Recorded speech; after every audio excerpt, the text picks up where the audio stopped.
Of course, again, we are following those 4 city council races here tonight.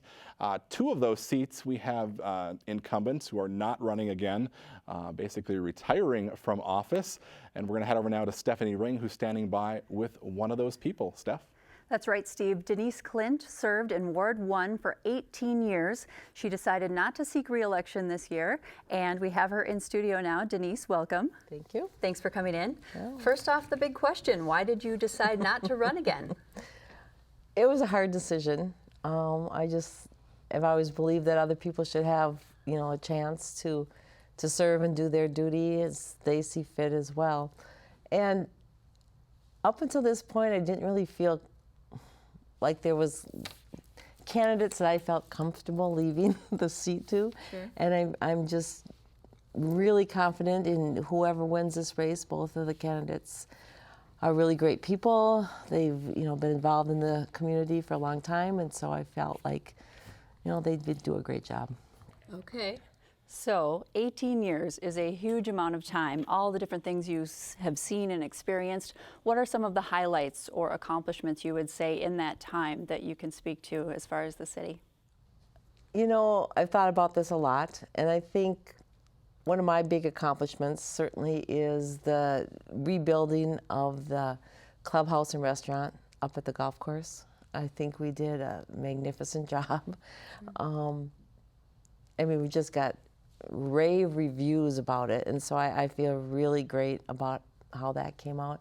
I also, the ice arena was done at the same time, and I think that's been really nice addition to our city. I had some goals that I had set out, and I feel comfortable that I have accomplished all of those. And I think my greatest accomplishment has really been that I feel like I've been a voice for the people who elected me. I've heard a lot from a lot of people. A lot of people aren't as outspoken as I am, or feel as comfortable speaking as I do. Sure. And so that was one of the reasons, I really wanted to run. And I feel like I really have listened to people and spoken on their behalf. And that's made me very proud. Well, no doubt you are leaving some goals probably unfinished. One of those that comes to mind, I guess, for me is Coon Rapids Boulevard. It is the thing that is talked about all the time. Any thoughts on the redevelopment of Coon Rapids Boulevard and perhaps what the new council should look at as they look at building that corridor? As I drive down Coon Rapids Boulevard, I see a lot of good. I really do. It's a county road. They want to move traffic, and that's what it's designed to do, and it does that. And I think we as a city have done a really good job about cleaning up the area. A lot of people complain that all these businesses have moved off of the boulevard. Right. And what are we doing about it? And people have to understand that we as a council can't just make people have their businesses there. Right. The big box stores and big grocery stores, they have certain requirements they're looking for, and it just doesn't fit. And so I think if people realize that, and it's just going to be, our neighborhood type of commercial entities, and in the housing, I think, people are keeping up their housing pretty well along the boulevard. Sure. And now if you look at the whole new development that we're working towards, we've got some very interested and good developers who we've been speaking to, who are drawing up plans, and I feel really great about what's going to come in.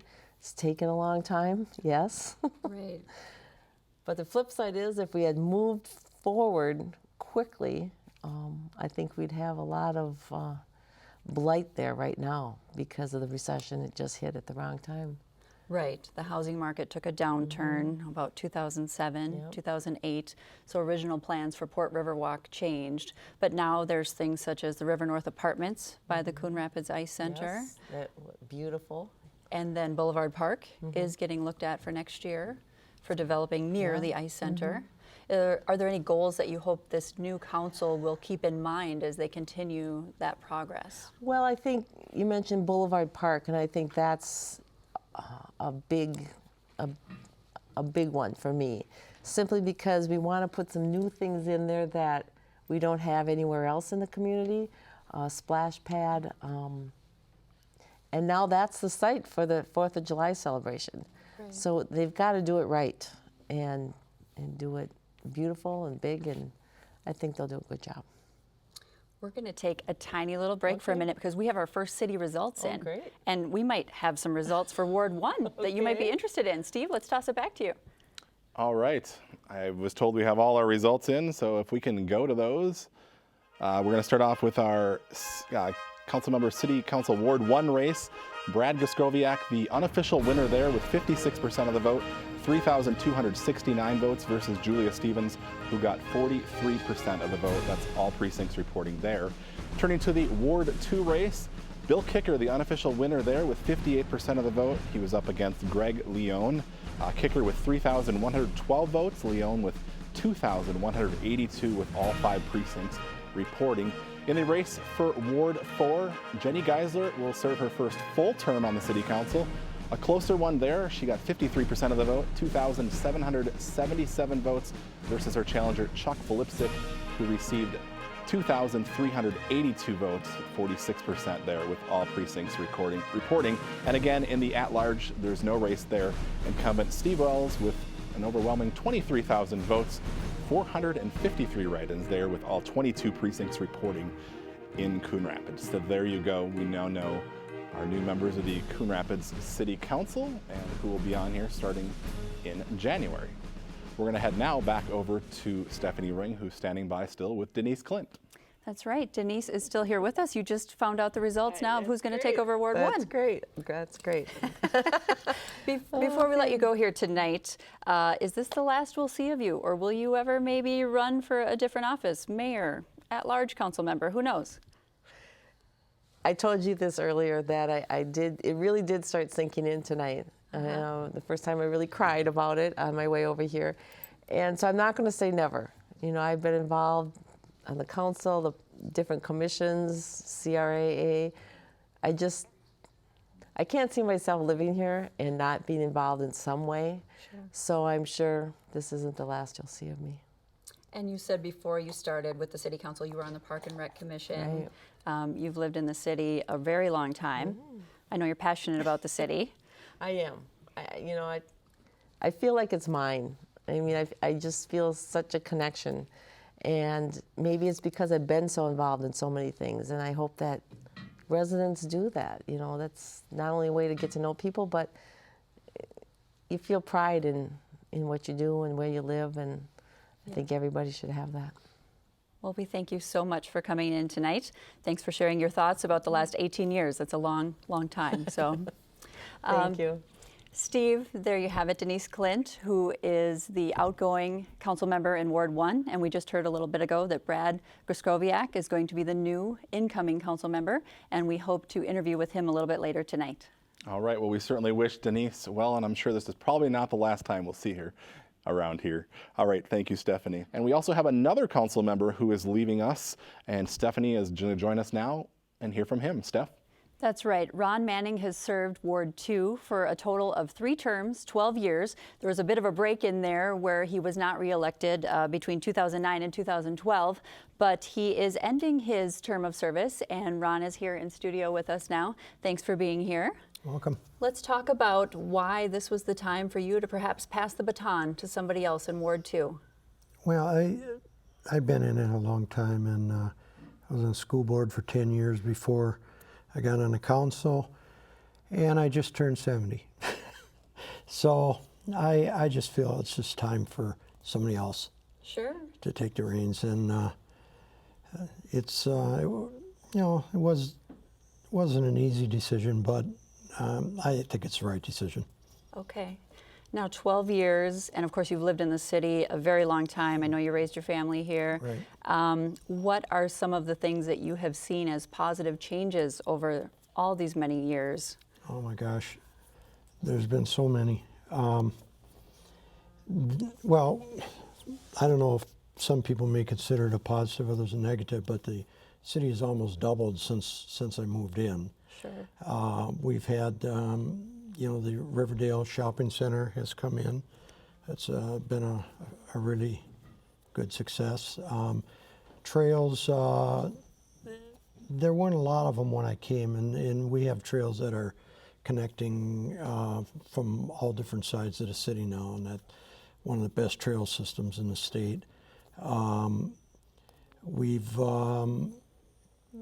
added a lot of things in the form of entertainment at the dam and at the city hall, and a lot of the development has been very positive. We've gotten a lot more industry in, and some real nice housing development, and so there's just really been a lot. And the park, of course, the referendum has upgraded many of the parks, and we're going to be adding Boulevard Park on Coon Rapids Boulevard.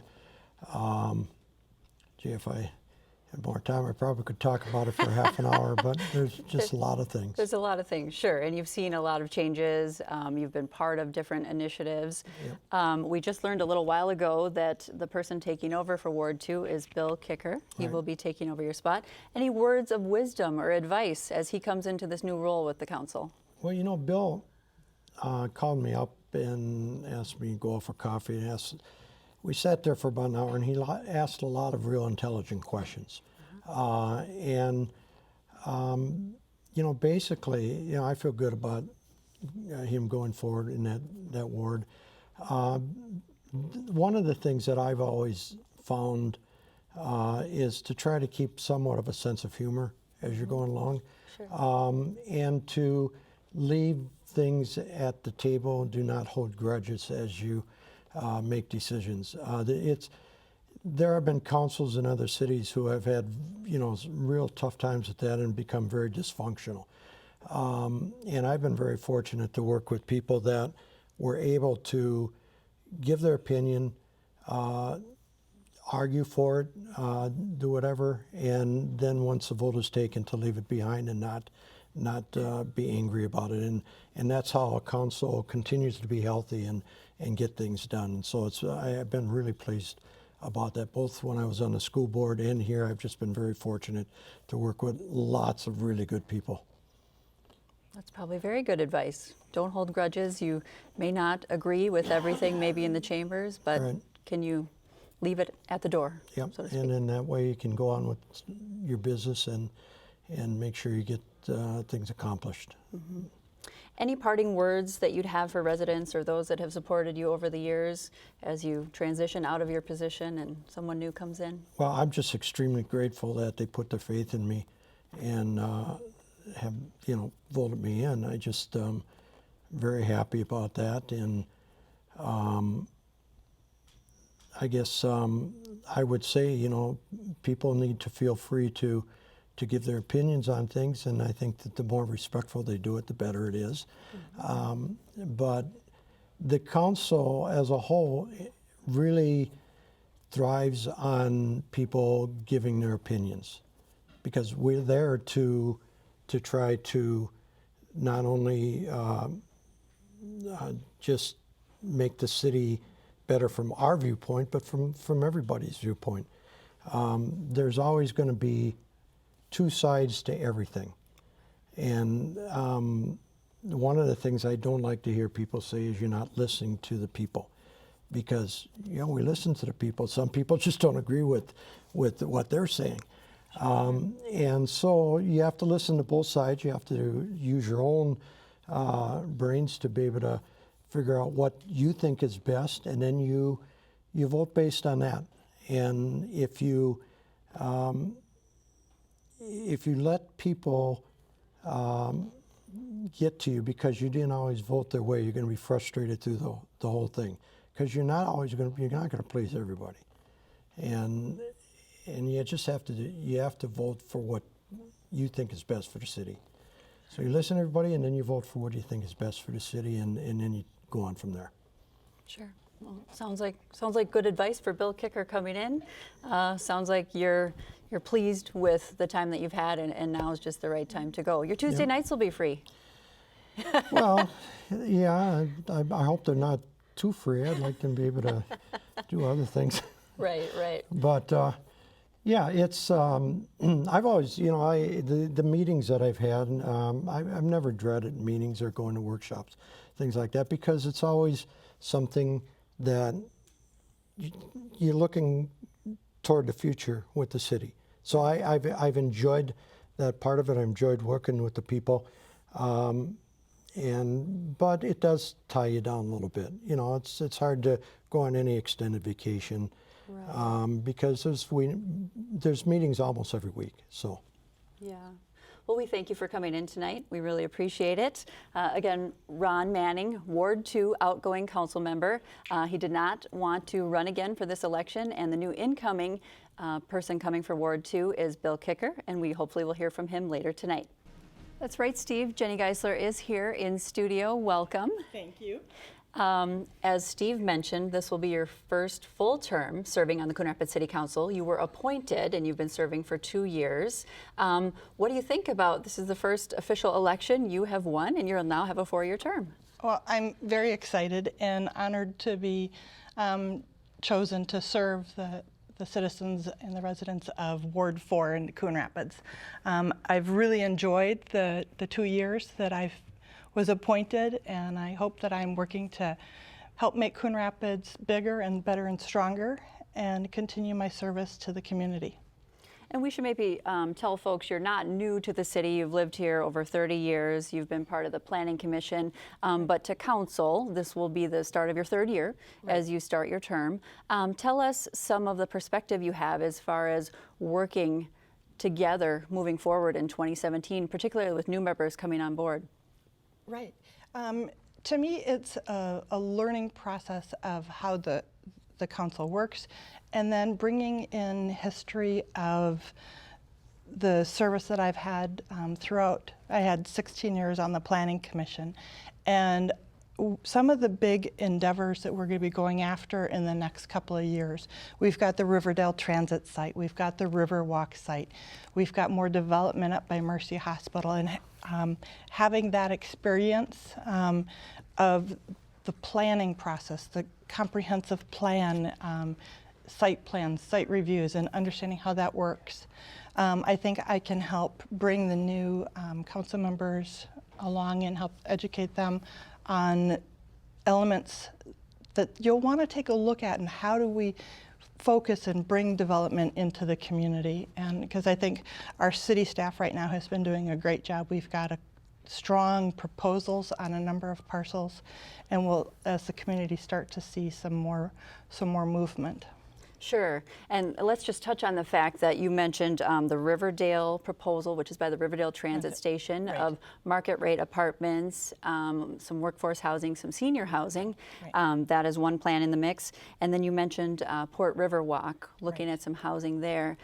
Talk about just the desire for the city to bring in some new development, and when it comes to housing, having a variety of housing options, as well as my understanding is we haven't had a lot of new apartment buildings built in the last 20 years, right, that could be kind of a new start. Right, we haven't had any new apartments in, I believe it's 25 years in the city. And when we look at the housing needs, we have to look at it for all of the residents and what are the aging population, new residents coming in, the types of housing that we have available.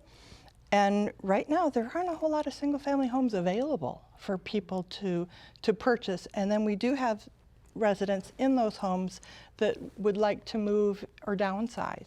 And so we don't have that life cycle, that niche, that upper scale apartment or senior living that these people can move to free open those single family homes for new families to come in. And it's that circle and that life cycle of housing that will help keep our city vibrant by maintaining the residents that live here today that want to stay here and have different housing options, and to bring new residents in. What other goals and even some challenges do you see coming on board for the next 4 years? Well, there's always budget crunches, right? Because there's always more things that people would want to do than we're willing to actually tax people to do. And so it's that balance of the delivery of high quality services for an affordable price. And so for me, it's working on how do we start to challenge not only what we do and delivery of services, but how we do that. And that's working with staff to try and find new ways to reach out to new residents that maybe we haven't worked with before, to try and get them engaged in the community, and making sure that the services that we're providing are what the citizens need. I know we're in the process right now of a community survey. Yes. Which is going to hopefully bring back a lot of ideas. And so if people haven't taken it already, I think you can still go to the website.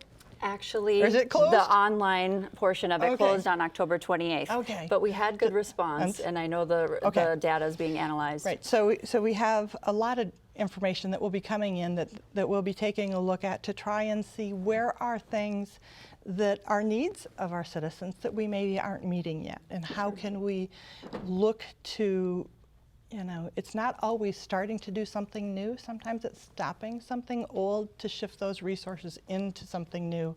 So it's not always just an add of service, it's a shifting of those resources to the things that are most important for the community. Sure, sure. Well, are you excited to be I am back again? Very excited, and my first, official election, I suppose the primary, was one as well, but I am just thrilled and excited to be able to serve the citizens of Coon Rapids. Well, very good. We thank you for being here tonight, and congratulations. Thank you so much.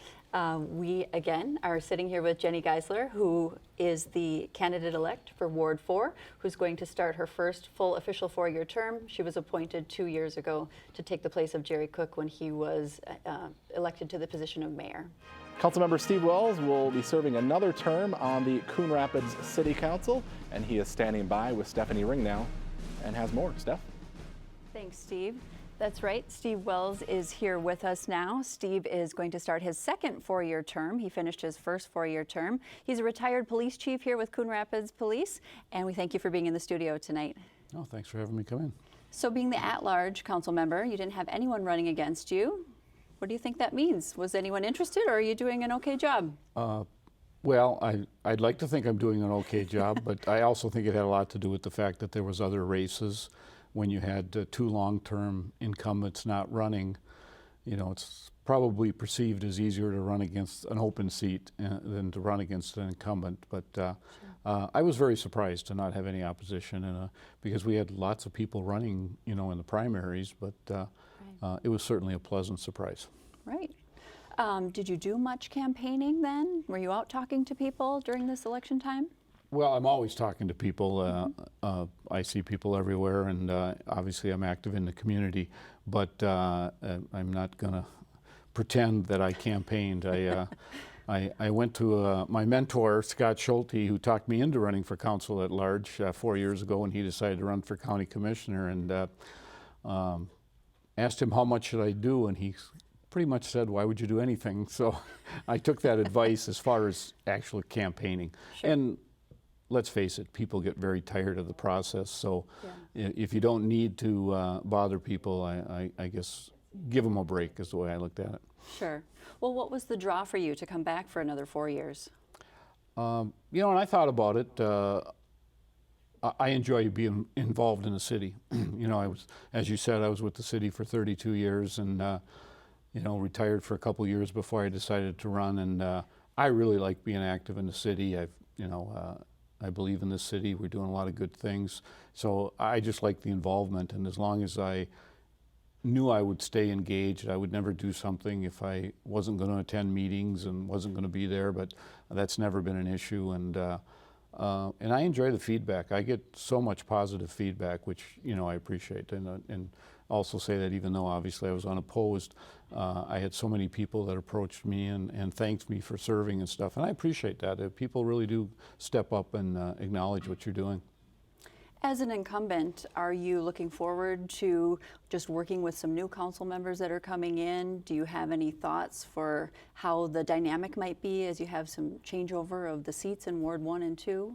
Well, I'm sure there'll be differences, and there certainly will be a learning curve for them, but I heard Denise speaking earlier, and we just had such great candidates in Coon Rapids. That's really a positive for the city. So, and you know, now that we do have the winners, it's just good people. And as long as you have good people, you know, you may have differences of opinion, but you know, they'll work themselves out. So I think it's exciting to get some fresh perspective on the council. Mm-hmm. What about goals as you see them for 2017 and onward? Are there some key priorities in your mind for the city? Well, again, as I heard you speak, and I know to people it sounds like a broken record, but Riverwalk has just been there like this, you know, this big empty parcel of land forever, and we need to make something happen there, you know, and I think that's going to finally, you know, happen in the next couple of years. But that's something we certainly want to do is and continue redevelopment on Coon Rapids Boulevard. Mercy Hospital's been a real you know, it's really been a push for that end of the boulevard to be developed, and now we have some areas to fill in, and certainly Riverwalk stands out as one of them. And we have to make some decisions on what to do with the ice arena land. You know, I mean, years ago there was talk of a community center, which was more extensive than I'd be comfortable with, but I think there's some options down there that I'd really like to see the city explore. Okay. Anything in particular as far as? Well, you know, I'm not going to say I have, you know, floor plans or anything, but but I would be interested in more of a field house type. You know, it's something that could be used for not only for athletics but for craft shows and, you know, home improvement shows. Just a nice space that can be used, and obviously, you know, can be constructed at a reasonable price versus something that has all the bells and whistles. Right. And we talked a little bit earlier about Boulevard Park is going to be constructed in 2017 after the 4th of July celebration. So that's part of that mix of that puzzle near Correct. the ice center, and then maybe anything else potentially on that land. So is that a key priority for you then, to keep looking at how that kind of structure comes together? Yeah, I mean, obviously you have to have a plan. I mean, you know, you can't do step one if it doesn't fit with the remaining plan. So, and that went into consideration with where the splash pad's going to be. It's obviously going to have no effect on future plans. It wouldn't make any sense to put in a splash pad and remove it. But, and that's something people are really excited about. We got a lot of, since the park referendum, you know, people are really excited to get a splash pad, and some people aren't, you know, happy with where we chose to put it, but you know, if you're going to have one in the city, it can't be close to everybody. And we think it's going to be a destination. I have lots of grandkids, and I drive to specific parks because the ones in the neighborhood get boring. So, and a splash pad would be certainly one worth driving to. Right. 6 grandkids, in fact. Yeah, that's right. Right. They keep you busy. I asked a couple other council members this, but any words of wisdom or advice as the new folks come on board, as they just start off in 2017? I'd say speak your mind. You know, the one thing about it is there may be a learning curve, but you know, they have the same vote as all the rest of us. So, you know, obviously do your homework and stuff. But we want to hear their opinions. We don't want them to sit back and get involved in the process. And I know they will. They're good people, and so now, you know, start out running. I guess they'll do fine. Sure. Well, we thank you for coming in. We congratulate you All on right, winning thank your you. at-large seat. And I'd like to thank the people that voted for me, even though I was unopposed. I appreciate that. Very good. Steve Wells here, the at-large candidate who has been elected again with 98% and will serve another 4-year term here for the city of Coon Rapids. We're going to look at the Anoka County Commissioner District 1 race there. Incumbent Matt Look, with 1 precinct left to report, is the unofficial winner. With 15,393 votes, challenger Marcia Vandenberg got 35% of the vote. So Matt Look will be returning to the Anoka County Board. And right now we're going to head back to the Anoka County Government Center and join Jordan Rylance live, who is standing by with Matt Look. Jordan? Hi, Steve. Yes, we're with Matt Look, who is the County Commissioner for District 1 elect. Congratulations. Thank you. Thank you. And how are you feeling tonight? We're a little tired, thanks. Yeah. No, things are going well. Everyone's very happy back at home, and we're just kind of trying to get an understanding of what just went down. So. You've done a lot over the past 6 years. Anoka County's been able to really reduce spending, pay off debt. What do you see in the future? You know, I think tonight, based on some of the numbers that we've seen so far, that somewhat of a mandate. In other words, our constituents are saying that they agree with what we've done. So we paid off $50 million in debt. We're scheduled to pay off 77% of our debt in the next 10 years. We've done a cash in lieu of bonding type of approach. We've caught up on all of our facility maintenance, which was deferred for many, many years. And so ultimately, I think we're really approaching this county with a management approach, like any other business would or your house would, kind of a needs versus wants basis. So I think, again, I think that the people spoke pretty clearly tonight that they appreciate the work we've done over the last 6 years and want to trust us with another 4 at least and see where it goes from there. So. And speaking of those 4 years, what are some of the goals that you have as County Commissioner over the next 4 years?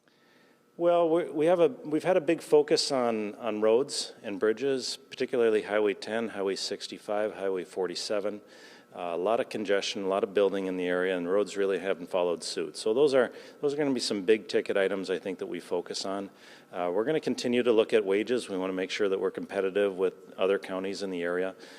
There's been a lot of talk on that, and rightfully so. So we want to make sure that we're at least competitive with that. But ultimately, we want to make sure that the taxes are reasonable for folks. I often said, door knocking this year, I saw houses from 4 years ago that were becoming dilapidated and showing signs of people just not having that extra money to even keep up their houses. So I don't think the economy is that solid yet. Perhaps with this, the presidential outcome, we'll start to see an uptick, hopefully, in the economy. But I think things are still sluggish out there, and we want to make sure that we protect the taxpayer with the decisions we make here. Most important question, what are you going to do now that campaigning is all over? We're going to Disney. No, actually we are. You really are? We are. Oh my gosh. 4 years ago we went to Disney, and I think we're going to go out to California this time and spend some time with family. That's the last 6 months have really been away from the family and working hard and attending every single meeting possible, and so this is going to be a time to reconnect with the family and get to know them all over again. So. Well, congratulations once again. Thank you so much. We really appreciate it. Thank you. And that is Matt Look, County Commissioner, District 1 elect. Steve, we will send it back to you. All right, Jordan, thank you. Jordan Rylance reporting live from the Anoka County Government Center. We're going to take a look now at our council member Ward 2 race. The winner there, Bill Kicker, with 3,112 votes versus Greg Leone, who got 2,182, 58% to 41% with all 5 precincts reporting. So Bill will be one of 2 new faces on the Coon Rapids City Council, and he is joining CTN Stephanie Ring now for an interview. Steph?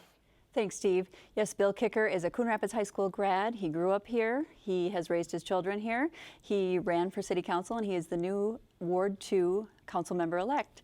Bill Kicker, thanks for being here in studio. Well, thank you, Stephanie. Let's talk a little bit about why you wanted to run for City Council. Well, I've always been involved with different activities. I was involved when my kids were going to Adams Elementary School. I was involved with the Parent Advisory Council, and I was a president for a couple of years there. Adams had a really nice school carnival, and I mean, it was very impressive for an elementary school carnival. And my wife and I did donations for like 5 years, and that was a very intense job. And I did a lot of coaching. I coached Little League baseball. I coached a little bit of soccer. And then in high school, we were involved with different things. I was president of the Nordic Ski Club. I was involved with the Senior All Night Party for 3 years. My wife and I and my sister and her husband were chairs of that event. So I've always been involved with different things, and now that my kids are, grown, they've graduated from the high school and moved on to college, I have more time, and I'd like to get more involved. So take that volunteering kind of to the next level. Sure, which you'll be doing now, Yep. starting in 2017. Exactly. Do you have any particular goals or visions that you want to accomplish as being part of the council? I really think that the city is run very well. I've been able to attend some of the work sessions that they do on the Tuesday nights, the off Tuesday nights from the council meetings, and I've been very impressed with how the city and the council interacts. I just like a lot of the things that the city's doing, that the council's doing. So I mean, as far as vision is concerned, certainly there are things that would be nice to have.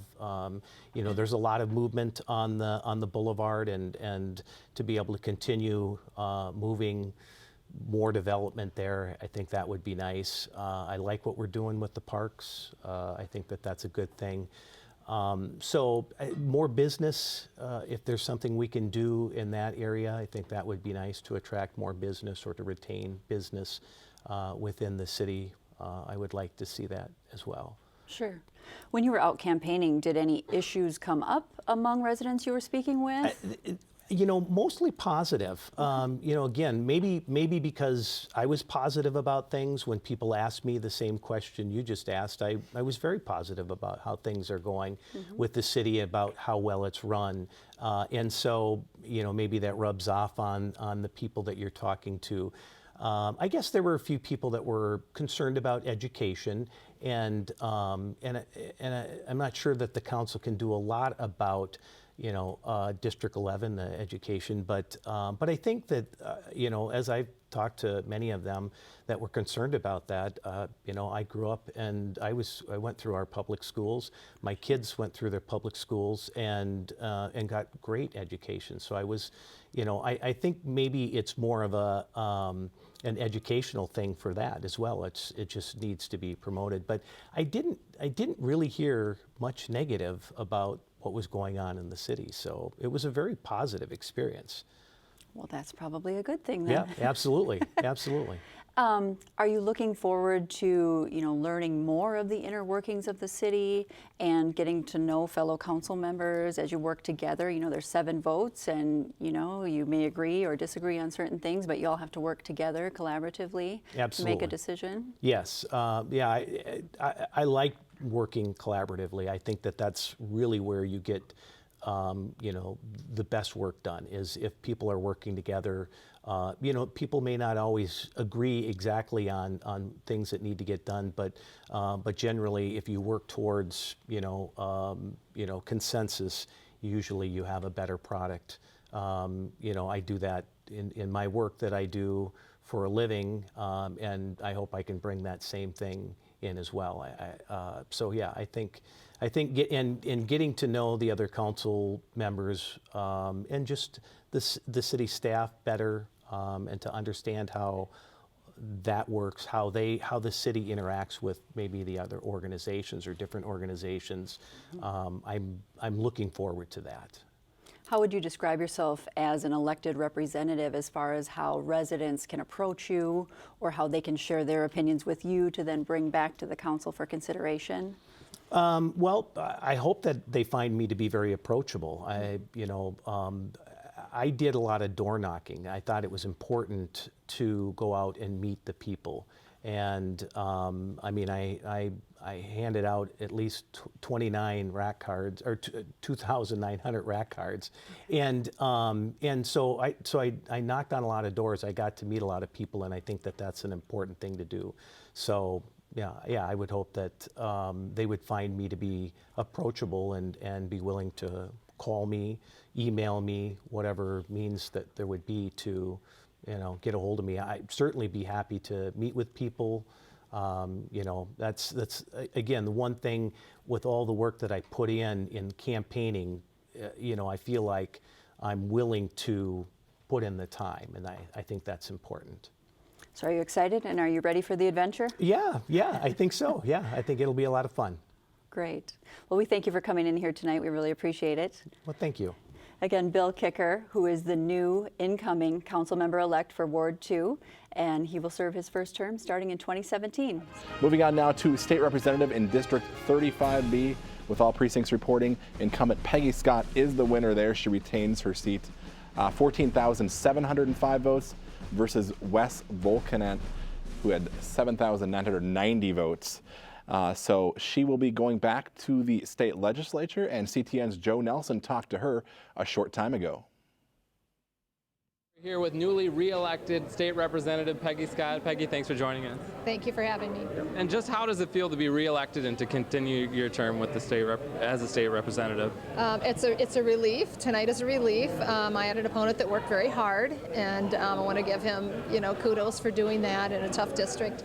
And it's as a politician, even if you have a good district and you think things are going your way, it's never over till it's over. So you never breathe a sigh of relief until you see that last vote count. So I'm very humbled by it, and look forward to continuing to serve the people of Coon Rapids, Andover, and a little bit of Ramsey in the future. And what do you feel you did in your current term to kind of earn this, spot again? Well, I was civil law and data practices chair, and I worked a lot on issues that concern people's privacy and also government transparency. And we just worked really hard this year. We worked across the aisle with the Senate Democrats to try to have some really reasonable government for people. And so I think that was effective. It was disappointing that we didn't pass the bonding bill, or the tax bill was vetoed by the governor, but I'm sure we'll be taking another crack at those things. And I'm going to continue my work on a lot of family law issues this year.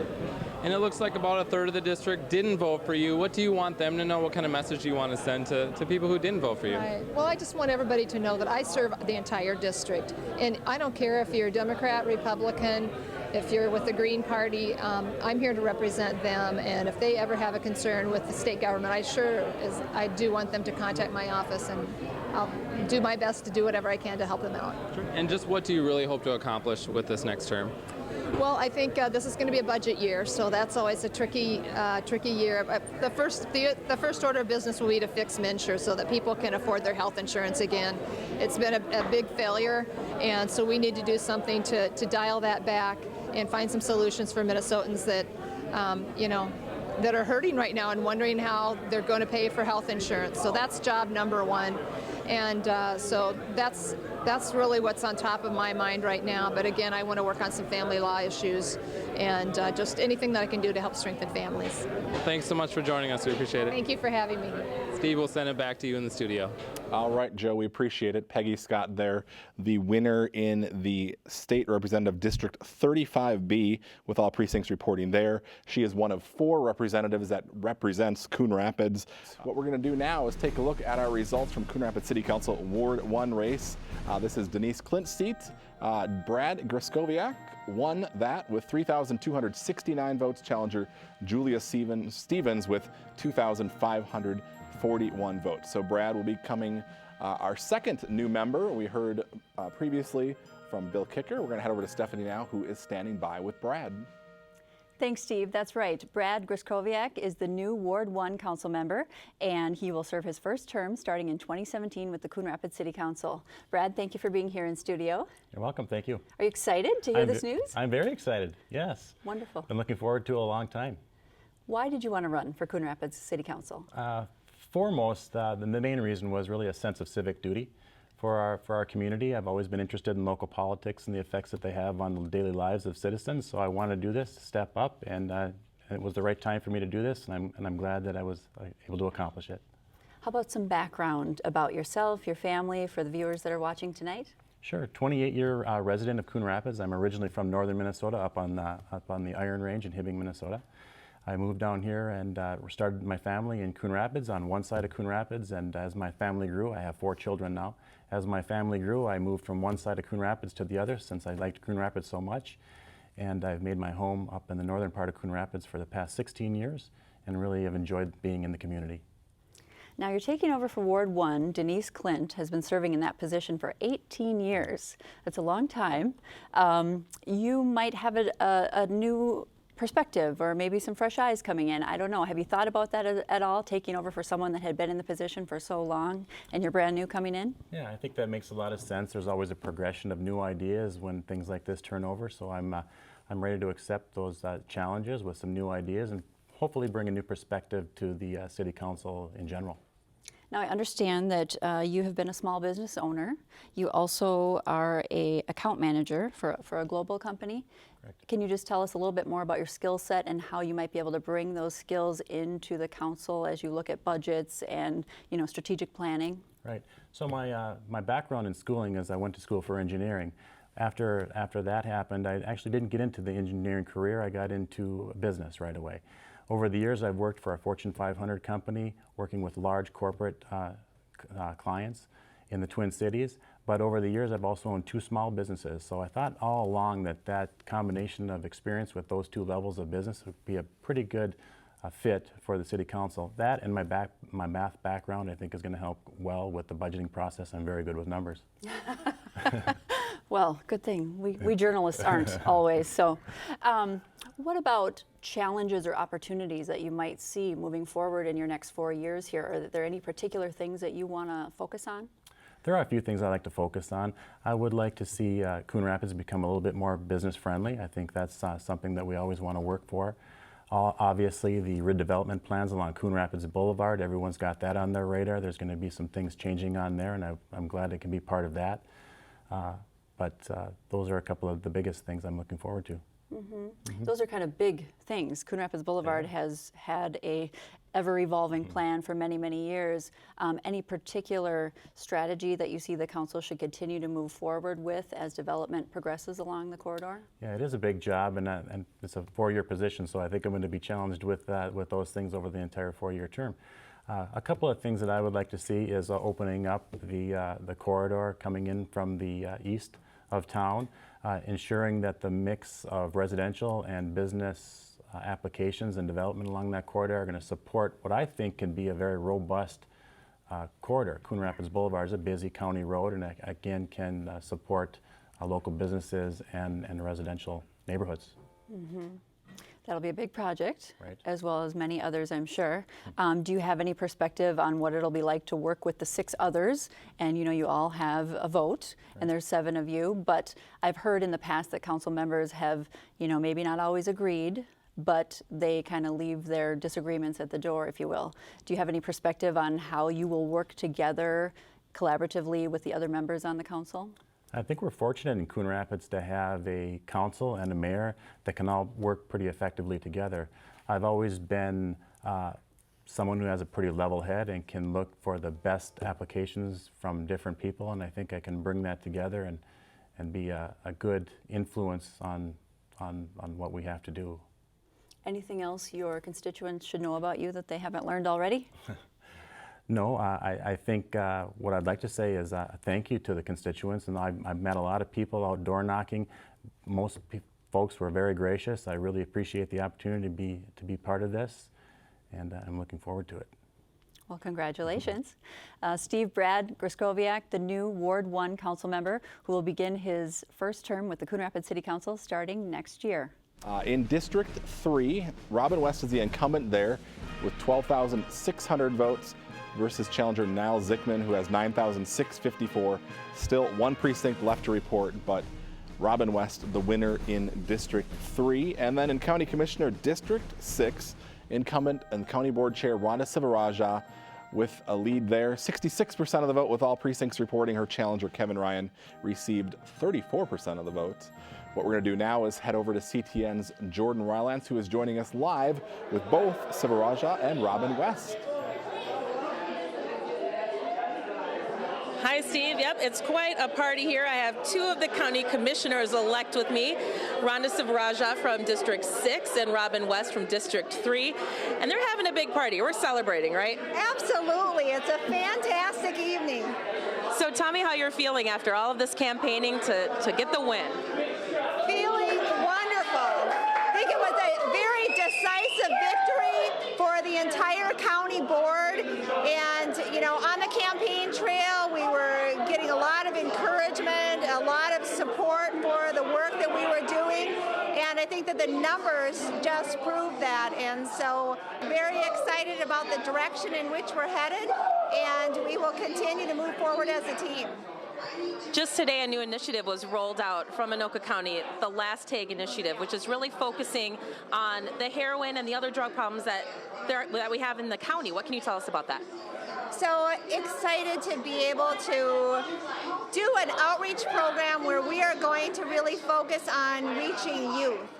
So we are rolling out a 15-second spot to all the movie theaters around Anoka County and throughout Anoka County that really, hopefully, it's a little jarring, it's a little disturbing, but it's meant to get the attention of our youth, to really say that we do not want our youth dying. You know, heroin, even trying it once, is a life or death decision. And so it's sad that we have to do something like this, but I think it's really the right thing to do. I also have called together a meeting of community leaders for next week to come together to see what we can do to really tackle the issue of heroin within Anoka County. And we have more information at anokacounty.us/heroin kills. It's a great initiative to roll out. So congratulations on the win once again. Thank you so much. You bet. And now we'll bring in Robin West, the County Commissioner-elect from District 3. Congratulations. Well, thank you. Thank you very much. I'm very excited. I know. It's a great party you guys are having here. Yeah. What are some of your plans in your upcoming term? Well, I'm very pleased to have been part of being able to redesign how we operate and how we manage Anoka County.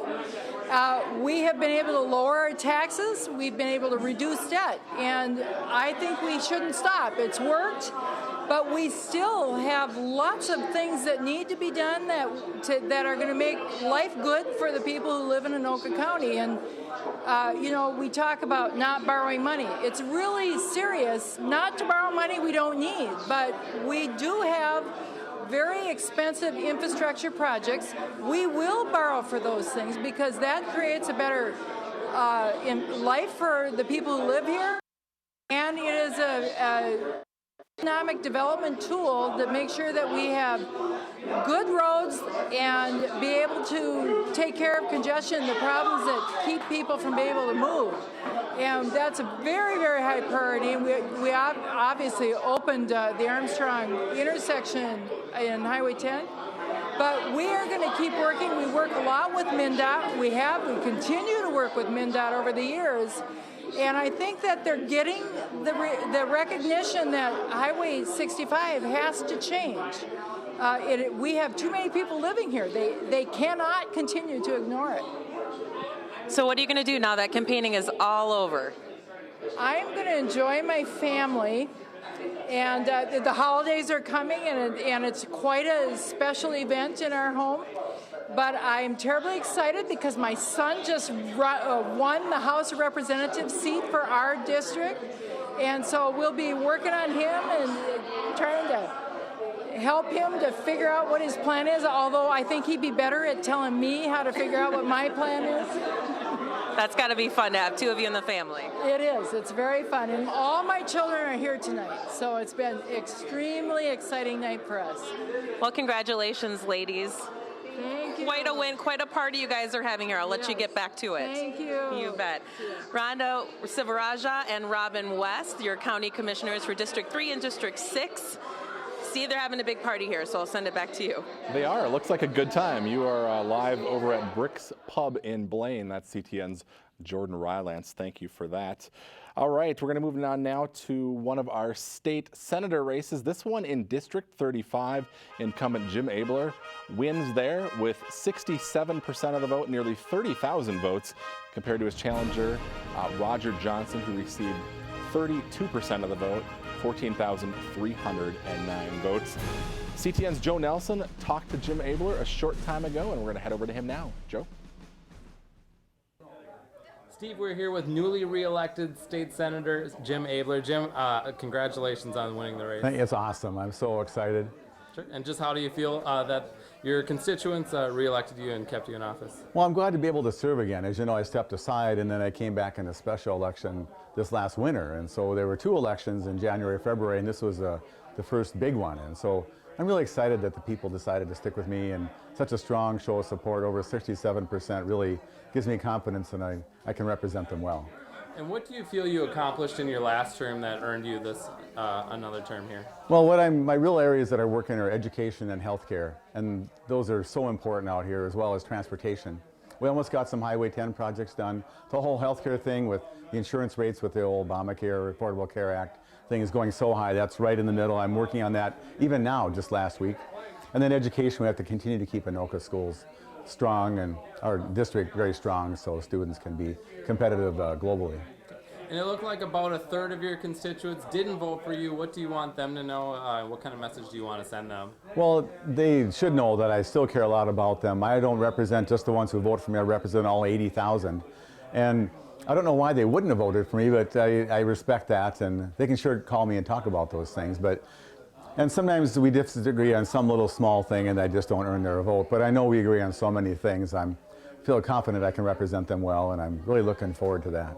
And what do you really hope to accomplish in your next term?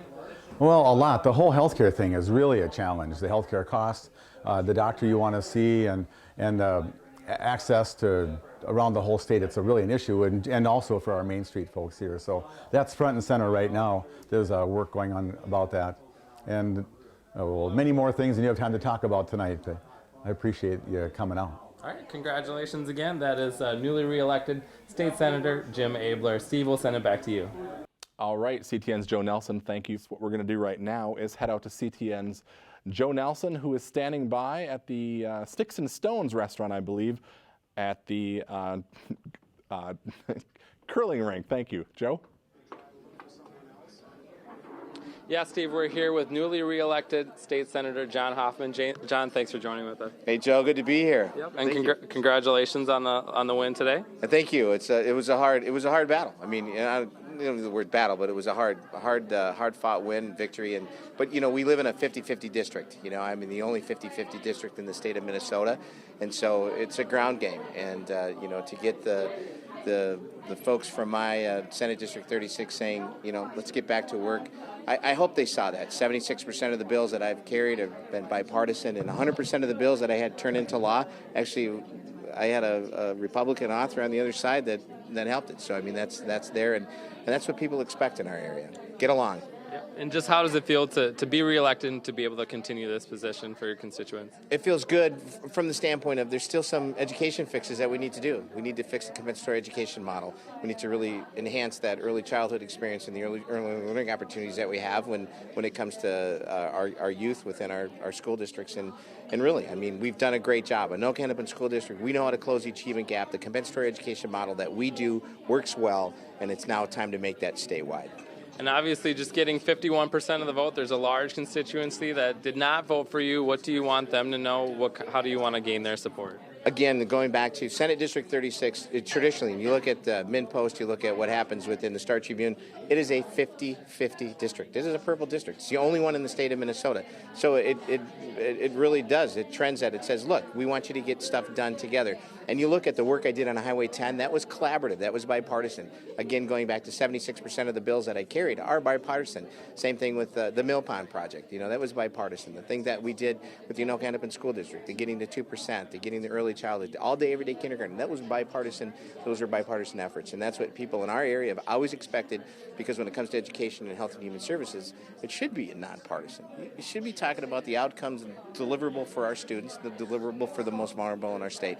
I'm going to keep doing that. And I think the 51% said, keep doing it. And to me, it's thank you. Thank you very much. I'm going to keep doing that.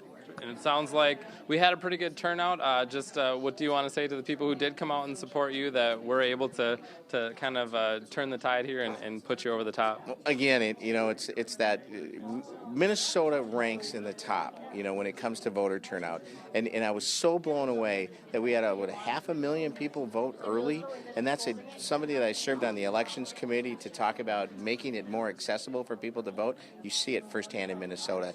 And so it's a great turnout, and absolutely. I can't wait to look at the numbers tomorrow. It'll be good to see. And just what do you hope to accomplish in your next term? we talked about the first thing, compensatory education. We need to fix that model. We know what works up here in our Anoka-Hennepin School District. Let's fix that. Let's get that fixed, and I'm committed to making sure that happens. And that'll be gear number one. And number two, let's get those bills passed that we had already passed within the Senate that we sent over to the other body. It's time to quit playing politics here, people. Quit this line drawing, and let's get this done. And it was good to see the governor and the majority leader of the House at the time before the elections want to get this stuff finished. And number one, this healthcare piece, the 125,000 people, we need to come in and fix it. Then we need to fix it system-wide. Again, 95% of Minnesotans are having access to health care and health insurance, which leads to the second piece, which is, why is it okay for an HMO president to make $66 million a year? Why is it okay for an HMO then to turn around and say, well, we're losing $500 million because of pharmaceuticals, and then they turn around and give their CEO $1.8 million bonus? Oh my God. I'm in the wrong business, man. So we need to really look at that, the transparency side of it. And I did have some amendments last year on the Senate floor. I want to see that happen as well. We deserve that. And well, thanks so much for joining us, and congratulations. Thank you so much, Joe. Good to see you guys. Thank you. Thanks for being here. Bye-bye. All right, Steve, that's newly reelected State Senator John Hoffman. We'll send it back to you in the studio. All right, CTN's Joe Nelson reporting live from the Four Seasons Curling Club at the Sticks and Stones restaurant in Blaine.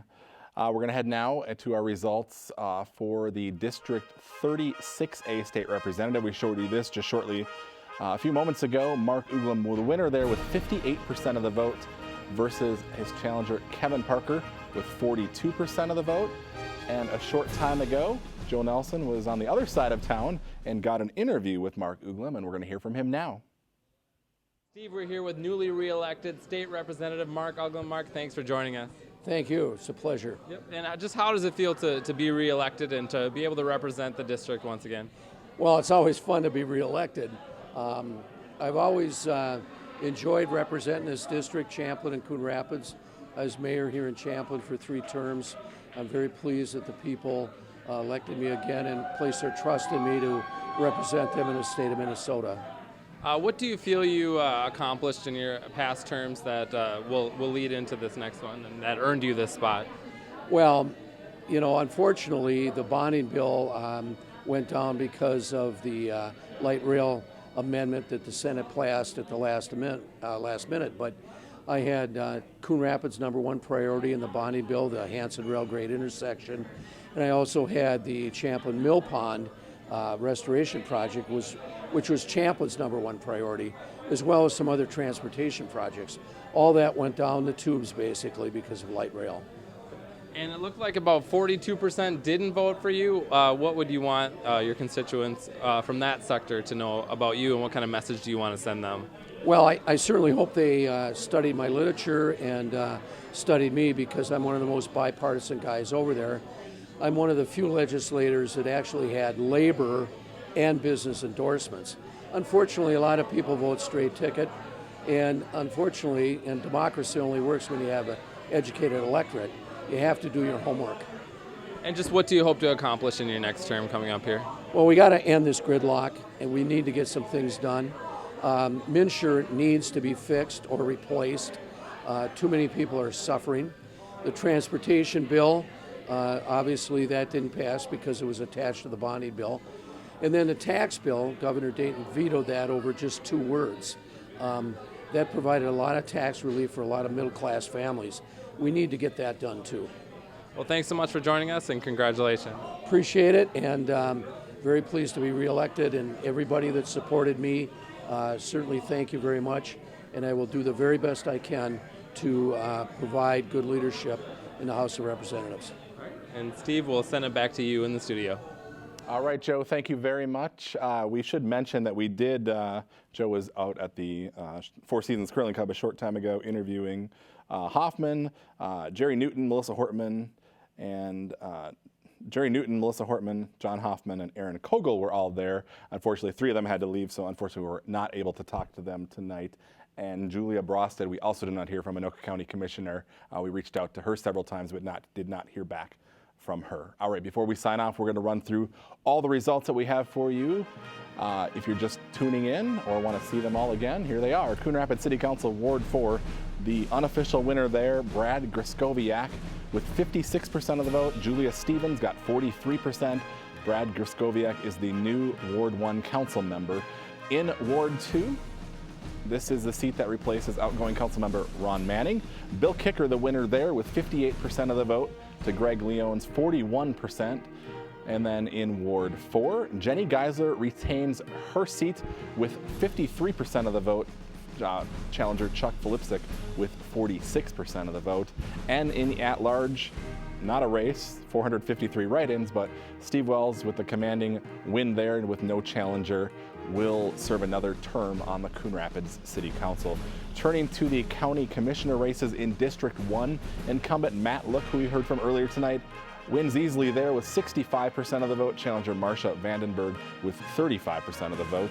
In District 2, the winner there, Julie Brosted, with 79% of the vote, easily beating out a challenge from Maris Schilling, so she will serve another term on the Anoka County Board. In the District 3 race, incumbent Robin West winning there with 56% of the vote. Niall Zickman, the challenger, with 43% of the votes. And Anoka County Commissioner District 6, the incumbent there and County Board Chairwoman Rhonda Sivaraja winning with 66% of the vote. Her challenger, Kevin Ryan, receiving 34%.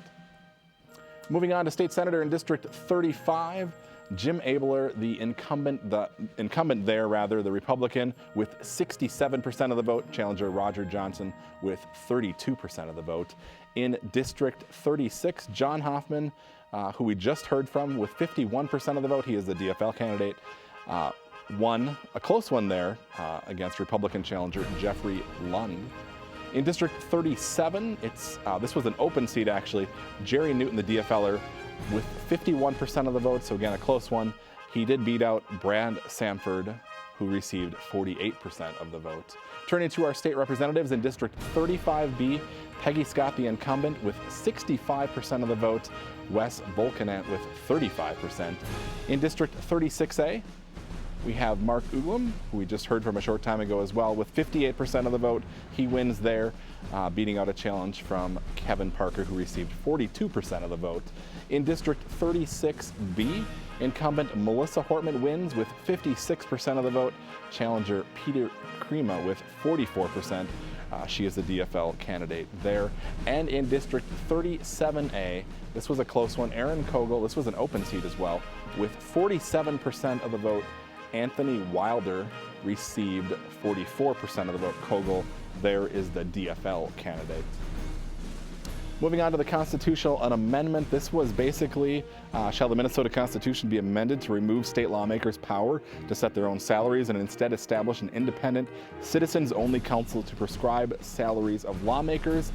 That is winning there with, wow, it's a big number without commas. 1.6 million votes, it looks like, versus 400,000 for no. Still quite a few precincts to report, but it looks like that constitutional amendment will pass tonight. Moving on to the congressional races for U.S. Representative in District 3, Eric Paulson, the Republican, who is the incumbent, has been declared the winner there with 57% of the vote. Challenger Terry Bonoff receiving 43%, with all precincts reporting. District 3, of course, covers all of Coon Rapids. U.S. Representative District 6, this covers the rest of Anoka County. Incumbent, the Republican incumbent, Tom Emmer, with 65% of the vote. Dave Snyder with 35% of the vote. And of course, last but not least, the presidential race here in Anoka County. Anoka County voters going with Donald Trump, the majority. 91,000, almost 92,000 votes for Trump here in Anoka County, with Hillary Clinton getting 41%. That number is flipped statewide. You're seeing the independent candidate there, Gary Johnson, received votes along with Jill Stein.